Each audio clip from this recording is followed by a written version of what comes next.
Welcome back guys. आज मैं तुम लोगों के लिए फिर से एक धांसू सीरीज को लेके आ चुका हूँ। इस कहानी में अपना एमसी एक डिवाइन क्लास को अवेकन करता है जिसका नाम है पिग बुचर। भले उसके पास एक डिवाइन टीयर की क्लास है पर पिग बुचर फिर भी सोसाइटी की सबसे लोएस्ट क्लासेस में से एक है। लेकिन यहाँ अनोखी बात यह है कि एमसी के बचपन के बीतने के बाद उसे एक डिसऑर्डर हो गया है जिससे उसे हर जिंदा चीज, हर लिविंग बीइंग एक सुअर ही नजर आता है। हाँ, इंसान हो, खूबसूरत लड़की हो या फिर एक कुत्ता, उसके लिए हर कोई सुअर है। इवन हॉस्पिटल्स ने तो एक बार चेकअप करने के बाद ही उसे साइकोपैथ डिक्लेयर कर दिया है और उसका क्लास इफेक्ट है वो हर सुअर को 50% तरीके से सप्रेस कर सकता है बस अपनी प्रेजेंस से ही। कहानी सुनने में काफी अजीब लग रही होगी पर देखने में ये काफी दिलचस्प है, तो अब मैं इसके बारे में और स्पॉयलर्स नहीं दूंगा। चलो साथ में देखते हैं। कहानी शुरू होती है एक बड़े शहर के मॉडर्न हॉस्पिटल से। हमें हॉस्पिटल के साइकेट्री डिपार्टमेंट का सीन दिखाते हैं। यहीं पर एक फीमेल साइकाइट्रिस्ट अपने जवान पेशेंट की फाइल चेक करते हुए कहती है, तो तुम कह रहे हो कि तुम्हें अपने सामने वाला हर लिविंग क्रिएचर एक सुअर नजर आता है? तो अपना एमसी बस सर हिलाकर हाँ करता है। तो साइकाइट्रिस्ट एमसी की तरफ थोड़ा झुकते हुए कहती है, क्या तुम मेरे साथ मजाक कर रहे हो? क्या तुम्हें मैं भी एक पिग नजर आ रही हूँ? तो अपना एमसी सामने एकदम डेड सीरियस एक्सप्रेशंस के साथ अपनी चमचमाती हुई आंखों के साथ कहता है, हाँ यू आर राइट। फिर हमें अपने एमसी का पॉइंट ऑफ व्यू दिखाते हैं जहाँ पर उसे अपने सामने वाली साइकाइट्रिस्ट बहुत ही अजीब सी सुअर लग रही है और वो साइकाइट्रिस्ट कह रही थी, मैंने तो ऐसी कंडीशन के बारे में कभी नहीं सुना। ये तो कितने शर्म की बात है, कितना अच्छा हैंडसम और जवान आदमी है। फिर साइकाइट्रिस्ट अपने कपड़े उतारने लग जाती है और अपने ब्लाउज के बटन्स को ओपन करते हुए कहती है, जो भी हो चलो सबसे पहले तुम्हारी बॉडी के फंक्शंस को चेक करते हैं कि क्या ये नॉर्मल है कि नहीं। अपना एमसी भी नीचे नजर मारते हुए थोड़ी उम्मीदें लगा के बैठा था। सामने वो डॉक्टर थोड़े सेडक्टिव एक्सप्रेशंस के साथ अपने ब्लाउजेस को ओपन करते हुए पूछती है कि तुम्हें क्या नजर आ रहा है। हमें देखने में तो काफी सुंदर नजारा लग रहा था पर पेशेंट के पॉइंट ऑफ व्यू से सीन बहुत ही घिनौना था क्योंकि सामने वाली साइकाइट्रिस्ट के दोनों गुब्बारे दो छोटे पिग माउथ्स बन चुके थे। वो साइकाइट्रिस्ट मनी मन सोच रही थी कि मैं तो इस पे भरोसा ही नहीं कर सकती, मैं इतनी ज्यादा सुंदर हूँ, इवन एक पागल इंसान की आंखों में भी मैं एक सुअरिया तो नजर नहीं आ सकती। तो अपना एमसी इसकी उम्मीदों पर पानी फेरते हुए कहता है, मुझे दो सुअर दिख रहे हैं। जो सुन के अब साइकाइट्रिस्ट की फट जाती है और फटाफट अपने कपड़े रखते हुए कहती है, क्या तुम्हें तो सच में कोई दिमागी बीमारी है? फिर वो एक्सप्लेन करते हुए बताती है कि तुम्हारी स्पाइन के अंदर एक सीरियस प्रॉब्लम है। यहाँ पर यह हड्डी नॉर्मल पर्सन की हड्डी के कंपेरिजन में काफी डिफरेंट है। ये स्पाइन कहीं ज्यादा डिफॉर्म्ड एंड ट्विस्टेड है जिसकी वजह से तुम्हारा brain and optic nerves compress हो रहे हैं। इसकी वजह से ये हो सकता है कि तुम्हें सभी लोग सुअर की तरह नजर आ रहे हैं। तो अपना एमसी एकदम इनोसेंट लुक के साथ कहता है, हाँ तो अब मैं क्या करूं? तो नर्स एक गहरी सांस भरते हुए कहती है कि इसका इकलौता सॉल्यूशन है सर्जरी। सर्जरी से तुम्हारी स्पाइन को फिर से लाइन पे लगाया जा सकता है पर इसका सक्सेस रेट बहुत ही ज्यादा कम है। अगर ये फेल हो जाता है तो तुम्हारा गर्दन से नीचे का शरीर पूरा पैरालाइज हो जाएगा। जो सुन के अपना एमसी अब भी अपना सर हिला रहा होता है। फिर एकदम से उसके एक्सप्रेशंस बदल जाते हैं और वो खड़ा होते हुए कहता है, डॉक्टर क्या बातचीत पूरी हो गई है? जो सुन के डॉक्टर भी थोड़ी कंफ्यूज जाती है और इधर अपना एमसी स्पाइन के मॉडल की तरफ घूरते हुए कहता है, तो क्या मैं अपनी स्पाइन को वापस ले सकता हूँ? ये सुन के साइकाइट्रिस्ट एकदम से अपनी स्पाइन के मॉडल को पकड़ती है और वो मनी में सोचती है, ये बंदा सच में स्पाइन के मॉडल को अपनी खुद की स्पाइन समझ रहा है। वो अंदर ही अंदर किस्मत को कोसती है कि इतना ज्यादा हैंडसम है फिर भी ये पागल है, कितनी बड़ी बर्बादी है। फिर अपना सीन चेंज होता है। अपना एमसी हॉस्पिटल से निकल चुका है और अब वो एक बस के अंदर बैठा है। वो बस में बैठे बैठे उबासियां ले रहा था। उसके हाथ में ही अपनी मेडिकल रिपोर्ट थी। आधे से ज्यादा पैसेंजर्स उसी की तरफ तिरछी तिरछी नजरें करते हुए देख रहे थे पर वो इन सबको इग्नोर करते हुए अपनी मेडिकल रिपोर्ट चेक करता है जहां पर उससे मेंटली इल डिक्लेयर किया गया था। फिर वो हम सबको बताता है कि मेरा नाम ये चुआन है और जब से मैंने होश संभाला है मुझे सभी लोग सुअर की तरह ही नजर आते हैं। शायद इसीलिए क्योंकि मेरे पेरेंट्स भी पिग बुचर्स हैं। ऑनेस्टली ये मुझे उतना भी ज्यादा रियल लाइफ में अफेक्ट नहीं करता, बस एक जगह के अलावा डेटिंग में। अब मैं बस एक उम्मीद लगा के बैठा हूँ कि ये इलनेस मेरी अवेकनिंग से पहले ही क्योर हो जाए। पर यहाँ भी अपने एमसी की इच्छा पूरी नहीं होती। अवेकनिंग का दिन आ चुका है। हमें क्विंगचेंग यूनिवर्सिटी की अवेकनिंग साइट का सीन दिखाते हैं। सारे स्टूडेंट्स आ चुके हैं। प्रिंसिपल भी अवेकनिंग स्टोन के बगल में ही खड़े हैं। अपना एमसी भी अंदर आ चुका है और वो मनी मन सोच रहा है कि अगर इस इलनेस की वजह से मेरी अवेकनिंग प्रोफेशन में कुछ बदलाव आ जाता है तो ये बहुत ही बड़ी प्रॉब्लम होगी। तभी एक लड़की हांफते हांफते एमसी को आवाज लगाती है, ब्रदर ये चैन। हमें दिखाते हैं वो थोड़ा शर्मा रही थी और वो कहती है कि अच्छा हुआ आप जल्दी आ गए, अगर आप लेट होते ना तो मैं तुम्हें सच में बहुत ज्यादा पीटती। और एमसी की पॉइंट ऑफ व्यू से इवन इस लड़की के हाथ भी एक सुअर के हाथ जैसा लग रहे हैं और ये लड़की एक घिनौनी सुअरिया। सीरियसली इसने तो पूरा मूड खराब कर दिया। अपने एमसी का भी मूड खराब ही हो रहा होता है पर वो लड़की अब भी लाड़ में आते हुए इस पे और ज्यादा घुस्से बरसा रही थी। बेचारा ये चुआन वो तो रिएक्ट करके बता भी नहीं सकता कि तू सुअरिया लग रही है, ऐसा मत कर। वो अंदर ही अंदर अपनी घिन को दबा रहा होता है। तभी कोई सामने से बोलता है, जू लिंग चुआन तुम फिर से चुआन के साथ क्यों चिपक रही हो? तुम दोनों ऐसे ही हर दिन लवी डवी एक्ट क्यों करते रहते हो? हमें दिखाते हैं ये उसके सामने खड़े क्लासमेट्स कह रहे थे। वो बंदा कहता है, ये दोनों चाइल्डहुड स्वीटहार्ट्स हैं, शायद अवेकनिंग के बाद शादी और बच्चों की प्लानिंग अवेकनिंग करने के बारे में सोच रहे हैं। जसन की लड़की और भी ज्यादा एमसी से चिपकने लग जाती है और वो गुस्से में क्यूट एक्ट करते हुए कहती है कि बकवास करना बंद करो। फिर वो एमसी की तरफ देखते हुए कहती है कि ब्रदर चुआन चलो इन सबको इग्नोर ही करते हैं। और इसके हर शब्द से एमसी को अंदर ही अंदर चिल्स महसूस हो रहे थे। तभी प्रिंसिपल जोर से चिल्लाता है, सारे स्टूडेंट अपने अपने स्टूडेंट नंबर के हिसाब से लाइन अप हो जाओ, स्टूडेंट अवेकनिंग सेरेमनी शुरू ही होने वाली है, तैयार हो जाओ, क्योंकि अब तुमने जो कुछ भी स्कूल में सीखा है उसे रियलिटी में आजमाने का समय आ चुका है। किसी की भी अवेकनिंग उसकी स्ट्रेंथ, एजिलिटी और स्पिरिट पे निर्भर करती है। जितने ज्यादा हाई तुम्हारे एट्रीब्यूट होंगे तुम्हारे उतने ही ज्यादा हाई चांस होंगे कि तुम्हें एक एडवांस प्रोफेशन मिलेगा। सेरेमनी के दौरान अपनी एड़ी चोटी का जोर लगा के अपनी एनर्जी को पूरी तरीके से फोकस्ड रखना, क्योंकि आज अवेकन होने वाला प्रोफेशन तुम्हारी पूरी की पूरी जिंदगी को अफेक्ट कर सकता है। अगर तुमने एक एडवांस कॉम्बैट प्रोफेशन को अवेकन कर लिया तो ये तुम्हारी पूरी डेस्टिनी को ही बदल देगा। सभी लोग तुम्हें एडमायर करेंगे और तुम कोचिंग एकेडमी को गौरवान्वित करोगे। अब सभी स्टूडेंट लाइन बना के आ चुके हैं। सबसे पहला बंदा आगे आता है और प्रिंसिपल कहता है चलो शुरू करते हैं। उस स्टोन पत्थर के ऊपर अपना हाथ रखो। जैसे ही स्टूडेंट उस पत्थर के ऊपर हाथ रखता है उसके अंदर पूरी बिजली सी दौड़ने लग जाती है और उसका प्रोफेशन लिख के आता है, life type profession intermediate Meta worker. ये देख के तो जैसे उसके सर पे कोई बिजली ही गिर गई हो, बहुत ज्यादा घबरा जाता है, क्योंकि अब उसे अपनी पूरी जिंदगी एक हार्ड वर्किंग ऑफिस वर्कर की तरह बितानी पड़ेगी। एक और स्टूडेंट बाहर आता है, उससे भी मिलता है एक life type profession advance healer, पर उसकी भी दुनिया वहीं खत्म हो जाती है क्योंकि लाइफ टाइप प्रोफेशन सभी लोगों को यूजलेस ही लगते हैं। तीसरे स्टूडेंट को भी लाइफ टाइप प्रोफेशन मिलता है एक जूनियर इंजीनियर, मतलब उसे पूरी जिंदगी अब जूनियर इंजीनियर बन के काम करना पड़ेगा। जो सुन के तो इसकी हालत खराब हो जाती है और स्टेज पे ही वो चीखने चिल्लाने लगता है। अब बारी आती है चौथे स्टूडेंट की, जो पहले तीनों का रिजल्ट देख के काफी डरा हुआ था। वो घबराते घबराते अपने हाथ को आगे बढ़ाता है। वो किसी भीगी बिल्ली की तरह आराम से पत्थर पे हाथ रखता है और उसके हाथ रखते ही उस पत्थर के अंदर से जोरदार गोल्डन लाइट निकलती है। पत्थर पे लिख के आता है एक rare tier combat type profession shadowless bladesman. ये देख के तो स्टूडेंट प्रिंसिपल दोनों ही हैरान हो जाते हैं। प्रिंसिपल चिल्लाता है, हाँ रेयर टीयर। ये देख के सारे स्टूडेंट्स हैरान थे। उन सबके मुंह से एक ही शब्द निकलता है, वाओ। प्रिंसिपल पूछता है, बच्चे तुम्हारा नाम क्या है? वो स्टूडेंट जो पहले भीगी बिल्ली की तरह कांप रहा था अब वो कंप्लीट 180 डिग्री घूम चुका है। उसका एटीट्यूड में इतना ज्यादा बदलाव आया है कि कोई उसे पहचान भी नहीं सकता। वो अपने हाथों से अपना पसीना पहुंचते हुए अपने होंठों को सिकोड़ता है जैसे वो कोई च्युइंगम चबा रहा हो और वो कहता है, प्रिंसिपल मेरा नाम लिu जिंगलोंग है। इतना बोलते हुए वो आगे बढ़ने लगता है तो प्रिंसिपल उसके कंधे पे हाथ रखते हुए कहता है, बहुत अच्छा नाम है, अब तुम अच्छे से आराम करो और थोड़ी देर के बाद मैं पर्सनली तुम्हारे घर पे चलूंगा तुम्हारे भविष्य के रास्ते को डिस्कस करने के लिए। तो स्टूडेंट भी फुल एटीट्यूड में प्रिंसिपल को भी इग्नोर करते हुए हाई बाय करते हुए कहता है, ठीक है थैंक यू प्रिंसिपल। सारे स्टूडेंट्स चिल्ला रहे थे, ब्रो लोंग तुम तो ऑसम हो, इसी की तारीफ में चल रही थी। तभी प्रिंसिपल कहता है, अब आगे येचुआन। तो अब येचुआन भी आगे बढ़ने लगता है। पीछे से वो लड़की येचुआन को गुड लक कहते हुए चीयर अप कर रही थी। प्रिंसिपल एमसी को देखते हुए सोचता है, ये बंदा भले ही अपनी दुनिया में खोया खोया लगता है पर इसके स्टेट्स इंसेनली हाई हैं। नॉर्मल बंदे के टोटल स्टेट्स 3 होते हैं पर इस बंदे के 10 हैं, किसी भी नॉर्मल पर्सन से 3 गुना ज्यादा। इधर येचुआन बिना कोई इमोशन दिखाए अपने दोनों हाथों को पत्थर के ऊपर रख देता है। प्रिंसिपल सोच रहा था जरूर कोई मिरेकल हो सकता है। तभी वो पत्थर इतना जोर से ग्लो करने लगता है कि पूरा का पूरा आसमान ही बदलने लगता है। आसमान में बिजलियां सीधे इसी की तरफ गिरने लग जाती हैं। इसका इंपैक्ट इतना जोरदार था कि चारों तरफ तूफान सा ही फैलने लग जाता है। प्रिंसिपल स्टूडेंट सभी हैरान थे। प्रिंसिपल एकदम से हैरान होते हुए चिल्लाता है, ये वाली गोल्डन लाइट तो। फिर हमें थोड़ी देर के बाद का सीन दिखाते हैं। उस पत्थर के आसपास से सारी धुआं हटने लग जाता है। सारा तूफान शांत हो चुका था पर अपना एमसी इधर अपना प्रोफेशन देख के बहुत ज्यादा सदमे में चला गया था, क्योंकि उससे भी समझ में नहीं आ रहा था कि आखिर यहाँ चल क्या रहा है। प्रिंसिपल चिल्लाता है,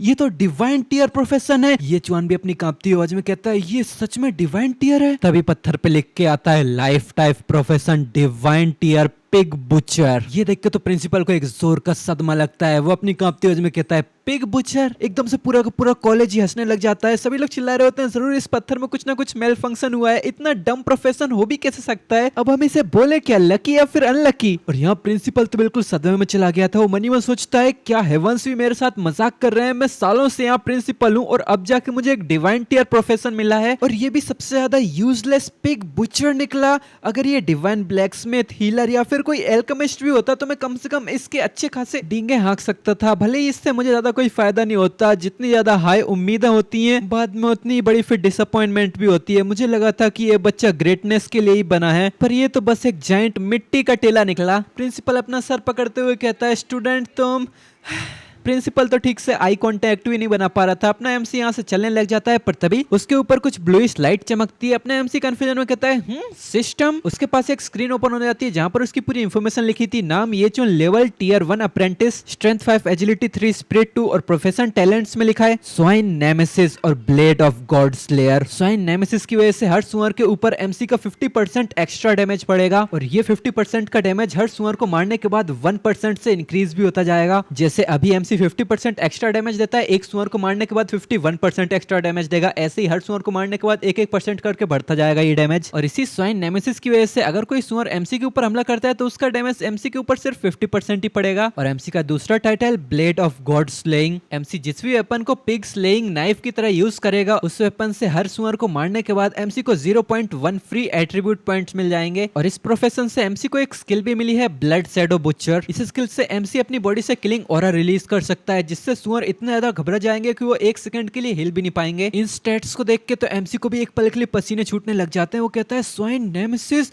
और ये 50% बोनस डैमेज सुअरों के ऊपर। ये देख के एमसी एक डेडली लुक देते हुए कहता है शायद एक सन की होना उतना भी ज्यादा बुरा नहीं होता, क्योंकि मेरी नजरों में ये पूरी ही दुनिया सुअरों से भरी पड़ी है। ऐसे ही पहला चैप्टर खत्म होता है, दूसरे चैप्टर की शुरुआत होती है। ये चुआन अपने डल फेस के साथ आराम से स्टेज से नीचे उतरता है। सभी लोग अब भी इसके मुंह पे ही हंसे जा रहे थे। ल्यू चिंगलोंग कहता है कि मुझे लगा था कि अब फाइनली क्वांचिंग एकेडमी एक रियल ड्रैगन को प्रोड्यूस करने वाली है, पर ये तो बस एक नॉर्मल पिग बुचर निकला। उसका दोस्त भी हंसते हुए कहता है ये तो बहुत मजाक किया है, क्वांचिंग एकेडमी के पास बस एक ही रियल ड्रैगन है और वो आप हो ब्रदर ल्यू चिंगलोंग। तो चिंगलोंग भी एक चीकी स्मेल के साथ कहता है अरे चूजे। इधर चुआन अपना सर झुका के अपनी दोस्त के पास जाता है। उसकी दोस्त कहती है ये ठीक है ब्रदर ये चुआन। फिर उसका सर चलाते हुए कहती है कि आपने एक डिवाइन टियर के पिग बुचर प्रोफेशन को अवेकन किया है, तो बेसिकली आप अपने फादर के ही फुट स्टेप्स पे चल रहे हो। ये सीन देख के बाकी सारे स्टूडेंट्स एमसी से बहुत ज्यादा जलने लग जाते हैं, उसे गालियां देने लगते हैं। और ये लड़की शर्माते हुए कहती है कि अंकल ये और मेरे फादर भी ये देख के बहुत ज्यादा खुश होंगे कि तुमने डिवाइन टियर का प्रोफेशन अनलॉक किया है। अपना एमसी सोच रहा था जूलिंग सुआन और मैं जब से हम बच्चे हैं हम तब से ही पड़ोसी रहे हैं। हमारे पेरेंट्स में सबके पास लाइफ टाइम प्रोफेशन ही है और वो सब हम दोनों को ही हमेशा मैचअप कराने का ही ट्राई करते रहते हैं। तो प्रिंसिपल अनाउंस करता है अब अगला नंबर है जूलिंग चुआन का। तो इधर जूलिंग चुआन बड़ी प्लेफुल अंदाज में एमसी से कहती है कि अब ये मेरी टर्न है ब्रदर ये चुआन। अब मैं सोच रही हूँ कि क्या मैं अपनी मदर की टेलरिंग प्रोफेशन को अनलॉक करूंगी या फिर अपने फादर की वाइन मेकिंग प्रोफेशन को, पर फर्क नहीं पड़ता मैं किस प्रोफेशन को अनलॉक करूं, मैं हमेशा आप ही के साथ रहूंगी।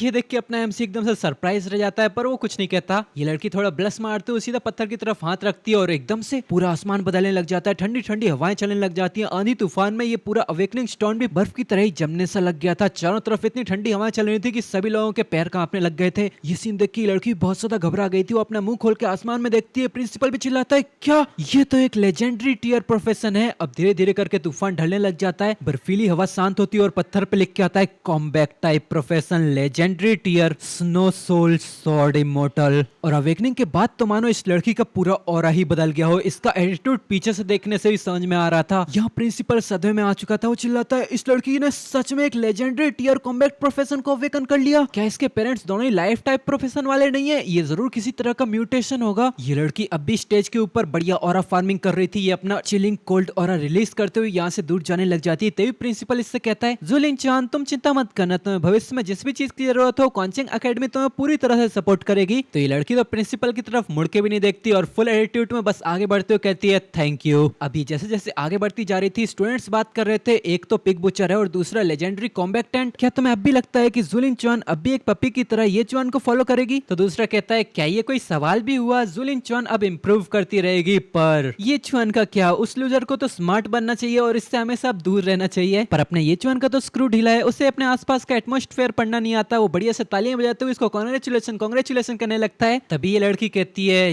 ये चान मैं एडमिट करती हूँ कि यहाँ अभी हम दोनों के बीच में कुछ मिसअंडरस्टैंडिंग्स थी, तो चलो अब से सारी चीजों को क्लियर कर देते हैं। अब से हम दोनों ही अलग अलग दुनियाओं में हैं। ये सुन के तो अपने एमसी को भी एक जोर का सदमा लगता है। पीछे बाकी सभी लोग बहुत जोर जोर से एमसी का मजाक उड़ाने लगते हैं। अपना एमसी एकदम से कहता है हाँ ठीक है, वो तो उल्टा खुश लग रहा था जिसका कारण हम सबको पता है, कौन ही सोनिया से शादी करना चाहेगा। फिर ये लड़की झूठी खांसी खांसते हुए कहती है मुझे पता है तुम्हें बहुत ही बड़ा सदमा लगा होगा, तो तुम्हें ठीक ठाक एक्ट करने की जरूरत नहीं है। तुम बस एक पिग बुचर हो, तुम अपनी पूरी जिंदगी में कभी कुछ बड़ा अचीव नहीं कर पाओगे, तो इसके लिए अब तुम मुझे ब्लेम मत करना। और अपना एमसी जब इस लड़की की तरफ देखता है तो उसे दिखाई दे रहा था एक सुअरिया एटीट्यूड दिखा रही है और वो लड़की कह रही थी अगर अब तुम्हें कोई और ऑब्जेक्शंस नहीं है तो चलो अभी सबको सेटल्ड समझते हैं, अब बस भविष्य में मुझे कभी परेशान मत करना। तो एमसी तुरंत पीछे मुड़ जाता है और वो कहता है अगर तुम्हें और कुछ नहीं कहना तो हम चलते हैं। और वो मनी मन सोचता है हाँ फाइनली सूर्य ऐसा पीछा छूटा। तभी लू चिंगलोंग इस लड़की के पास आता है और वो कहता है सुलिंग चोंग, क्या तुम्हें इस बंदे को एक अच्छा सबक सिखाने के लिए मेरी मदद चाहिए? मैं इसे क्लियरली रियलिटी दिखा दूंगा। उसकी नजरों से साफ पता चल रहा था कि वो यहाँ क्यों आया है। वो बस लड़की को देख के लाटअप कर रहा था और वो एकदम से एमसी को देखते हुए चिल्लाता है हे पिग बुचर जल्दी से यहाँ। पर एमसी तो इसकी आवाज को एक कान से सुनता है दूसरे से निकाल देता है और वो चुपचाप आगे चलता जा रहा था और अपने आप को ऐसे इग्नोर हुआ देख के ये बंदे की सटक जाती है। वो भाग के जाता है और एमसी का हाथ पकड़ते हुए चिल्लाता है हे मैं तुझसे बात कर रहा हूँ चूहे, क्या तू बहरा है? तो अपना एमसी इसकी तरफ मुड़ते हुए एकदम डेडली लुक के साथ कहता है तुझे क्या चाहिए? और ये बंदा जैसे ही अपने एमसी की आंखों में देखता है ये बहुत ज्यादा घबरा जाता है। उससे यहाँ एमसी की जगह पे एक इंसान नहीं बल्कि अपनी मौत दिखाई दे रही थी। उसके फटके 64 हो जाती है और वो एकदम से चीख लगाते हुए पीछे हटने लग जाता है। वो मनी मन सोचता है आखिर ये सब चल के रहा है?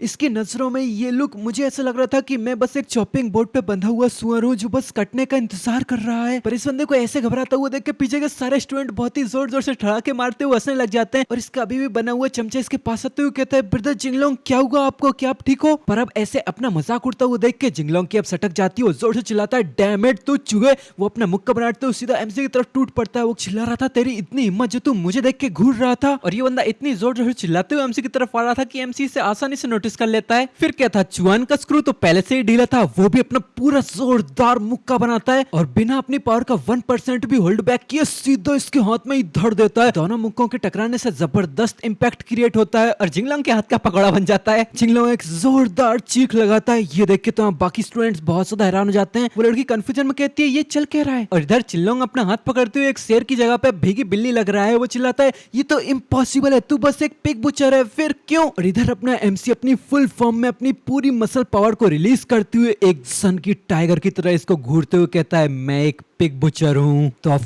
कोर्स मेरे हाथों में कुछ सीरियस स्ट्रेंथ तो होगी।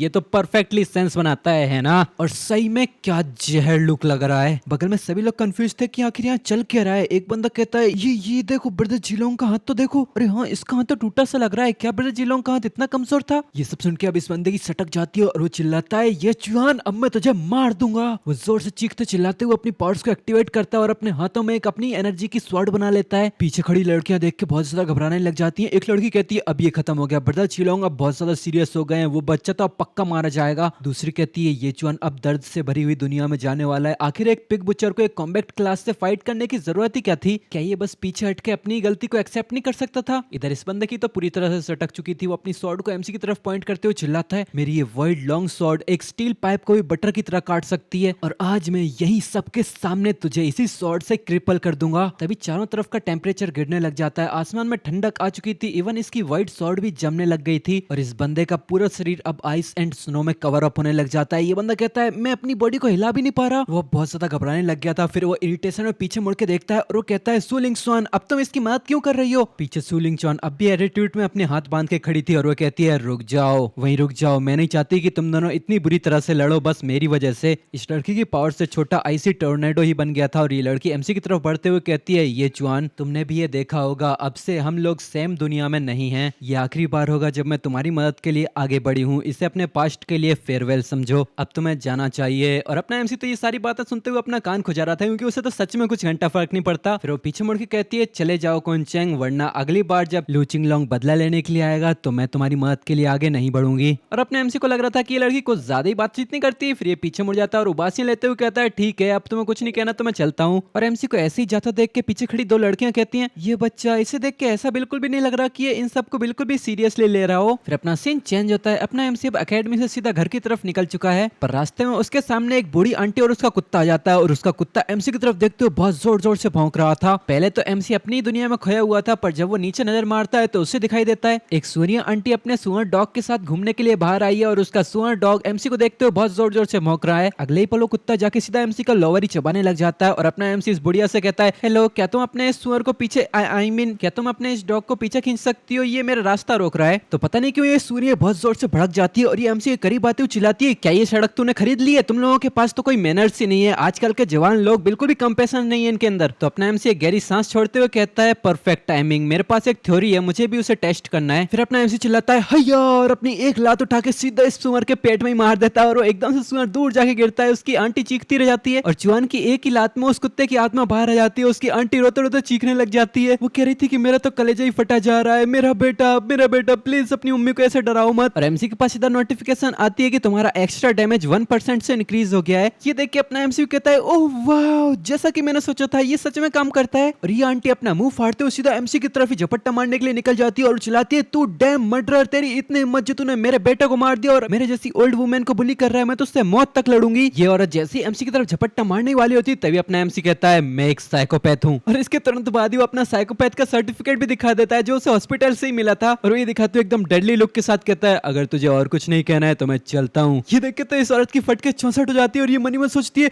क्या मैं एक साइकोपैथ से टकरा गई, मेरे बेटे को मारने के बारे में तो भूल ही जाओ, अगर ये ऐसे ही मुझे भी मार देगा तो मेरी मौत तो फालतू में ही हो जाएगी, ना कोई रिपोर्ट होगी, ना कोई कंपनसेशन और ना ही कोई लाइफ इंश्योरेंस। इतना सोच के तो इसका मूड कंप्लीट 180 डिग्री घूम जाता है। वो एक मुस्कुराहट के साथ कहती है यहाँ कुछ नहीं है यंग मैन, अपना ध्यान रखना। तो अब ऐसे ही ये चुआन अब चलते चलते अपने घर तक भी पहुंच जाता है। फिर घर में उसके मम्मी पापा दोनों ही बहुत ज्यादा खुश लग रहे थे। उसका फादर कहता है बेटा तेरा प्रोफेशन पिग बुचर अवेकन हुआ है। जो सुन के एमसी कंफ्यूजन में सर हिलाकर हाँ करता है तो उसका फादर इसके कंधे पे हाथ रखते हुए हंसते हुए कहता है बदबूदार बच्चे, ये तो सच में बहुत अच्छा हुआ जो तू अब मेरे ही काम को टेक ओवर करेगा, हमारे लिए तो एक ऑनेस्ट पिग बुचर बनना ही बहुत ग्रेट है। ये सब कुछ उस फाइटिंग और किलिंग से तो काफी बेहतर है। अब कल मैं तुझे स्लॉटरर हाउस पे लेके जाऊंगा ताकि तू इस काम से अच्छे से फेमिलियर हो सके। फिर ऐसे ही पीसफुली रात हो जाती है और अपना एमसी अंदर अपने पिंक पिगी कॉस्ट्यूम में आराम से सो रहा होता है। तभी घर के बगल में कोई डार्क शैडो जैसी पावर्स वाला एक इंसान बाहर आता है और वो डार्क शैडो अपने चुआन के मदर फादर के रूम के बगल में ही था, पर शायद चुआन के फादर ने इसे पहले ही सेंस कर लिया था। वो नींद में ही बड़बड़ाता है मुझे पता है कि अब तक तो तुम्हें पता चल ही गया होगा, मेरा बेटा बस एक ऑर्डिनरी पिग बुचर है, तो हमारी लाइफ को वापस से डिस्टर्ब करने के लिए दोबारा कभी मत आना। और हमें अब इस डार्क शैडो को दिखाते हैं जिसका चेहरा पूरी तरह से पट्टियों से लिपटा हुआ था। और ये बंदा कहता है मैंने तो कभी सोचा भी नहीं था कि घोस्ट क्राई का बेटा